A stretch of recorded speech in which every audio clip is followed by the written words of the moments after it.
maintindihan kasi hindi ko maintindihan si Jonathan. Paano niya nagawa ito? Paano niya na ito nagawa? Alam niya kung ano yung nangyari kay Mama. Kahit ako hindi namin maintindihan. Nasa na ba siya sa Amerika? Meron na bang nagbigay ng balita? Yun na yung masakit kasi.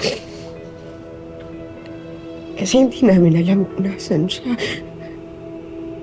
Maski yung mga pulis, walang alam. Nagtago nga si Jordan. Sinama niya si Junior pero iniwan naman niya kami. Hindi ko...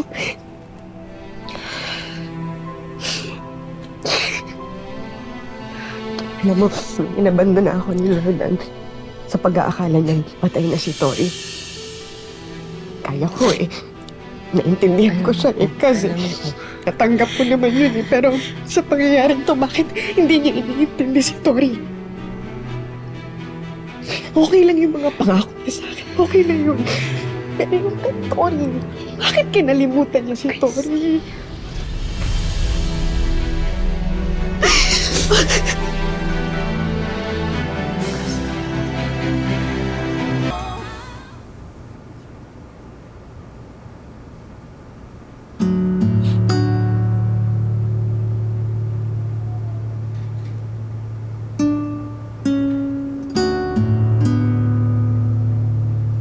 Lola Usa, salamat sa lahat.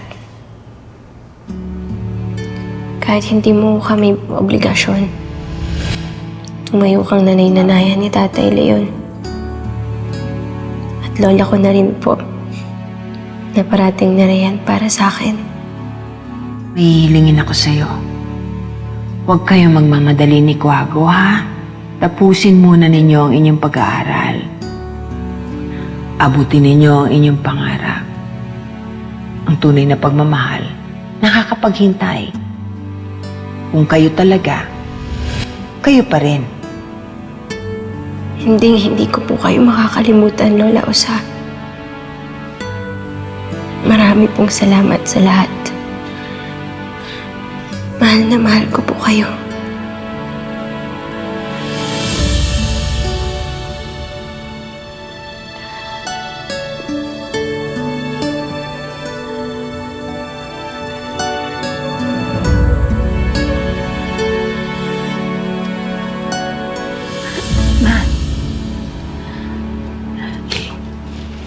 Napalapit na rin si Lola Carmen sa akin. Kung paano po naging itong Lola Sinay Usa. Ang hirap tanggapin na wala na talaga sila.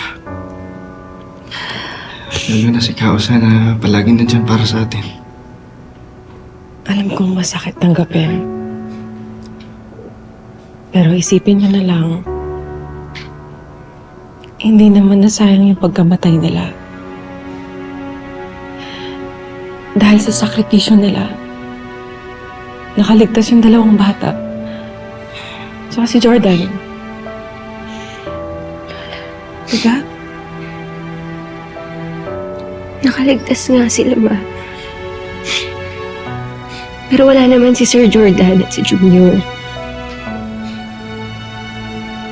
Ma, ang hirap nito para kay Tori. Wala siyang ibang hiniling kundi makumplento ulit yung pamilya nila. Tapos sa isang saglit, biglang nagbago lahat. Nawalan siya ng lola. Iniwan siya ng daddy niya. Ma, ang hirap. Talaga ba nasa Amerika na si Jordan? Yan ang sabi ng mga polis. Yun daw yung nakita nila sa CCTV. Pero hindi ka naniniwala. Nalalabuan lang ako. Parang hindi ako makapaniwalang magagawa ni Jordan yun sa pamilya niya. Maliwanag naman yung katibayan ni lahat ng mga pulis. Sa kami dokumento nagsasabi talaga na sumakay sila ng eroplano papuntang Amerika. mahal ni Jordan ang pamilya niya. Ikaw, di ba mahal mo din naman si Billy? Pero umalis ka. Tapos, at pinabanggit mo na naman yan. Ano, sinasabi ko lang yun para masabi yung punto ko. Dahil kahit gaano mo kamahal ang isang tao, kailangan mo magdesisyon. Kahit masakit, kahit mahirap. Sounds like kinakampihan mo si Jordan. But the question is, bakit? Kinakampihan mo ba siya dahil naiintindihan mo ang nararamdaman niya? Or kinakampihan mo siya dahil pabor sa'yo yung mga nangyayari?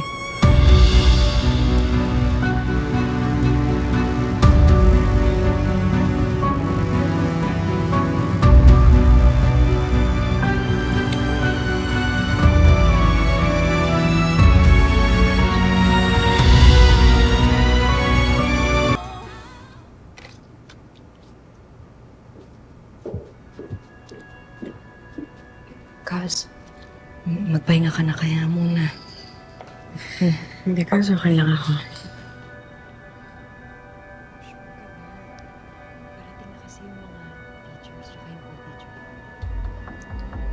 Hindi tayo dapat pumunta dito. Delikado. Baka may makakita sa atin. Umalis na tayo. Gusto ko lang alamin kung nandito si Jordan at yung anak ko. Burol to ni Tandang Carmen, imposibleng wala siya dito. Kanina pa nga tayo dito pero walang Jordan na dumarating. Eh, paano kung sa iba siya dumaan? Kaz, sure ka ba? Parating na kasi yung mga co-teachers ni Tita Carmen para makiramay eh. Christy, kaya mo ba?